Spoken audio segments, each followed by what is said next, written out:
A student's biggest asset is their ability to learn.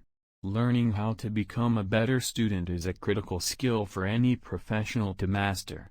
There are a few things I've learned about being a good student over the years. They may not work for everyone, but they've helped me become a better student and teacher.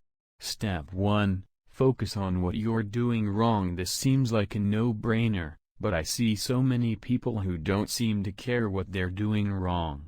Instead of focusing on what you're doing right, spend time analyzing your mistakes and figuring out what you're doing wrong. If you're struggling to get an A in a subject, you'll probably find that you have trouble understanding the material. This means you're spending too much time thinking about what you're learning instead of actually learning it. So the first step is to take a step back and analyze what you're doing wrong. Once you know what you need to do, you can use these tips to help you. Step 2. Find your own way to learn. Once you figure out what's going on, you need to find a way to learn that works for you.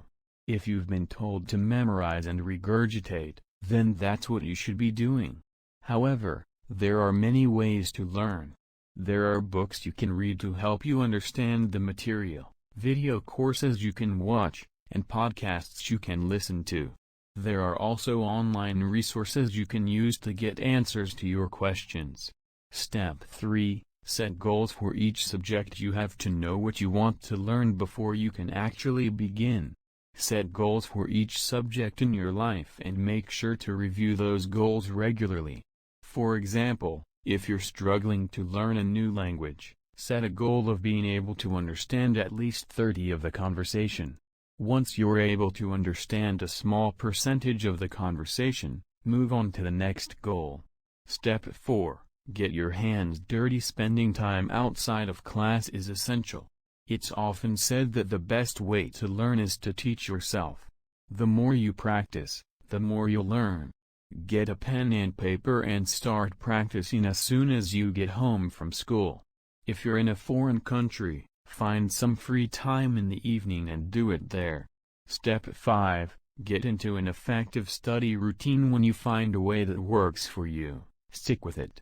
You don't have to follow this routine perfectly. Just make sure you have a schedule that you can use to help you study. Step 6. Use technology to your advantage. Technology is a big part of our lives now. It's also a big part of the way we learn. Don't be afraid to use it to your advantage. If you struggle with learning, there are plenty of online resources available to help you. They can include things like flashcards, quizzes, and interactive textbooks. Step 7. Use your memory. There are many ways you can use your memory to help you study better. The first step is to try to memorize as much as you can. The next step is to create a system for storing your knowledge. This can include taking notes, creating flashcards, or creating a list of what you're learning.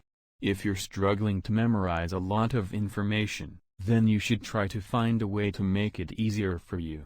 For example, if you're learning a language, try to use it as often as possible. Thanks for reading.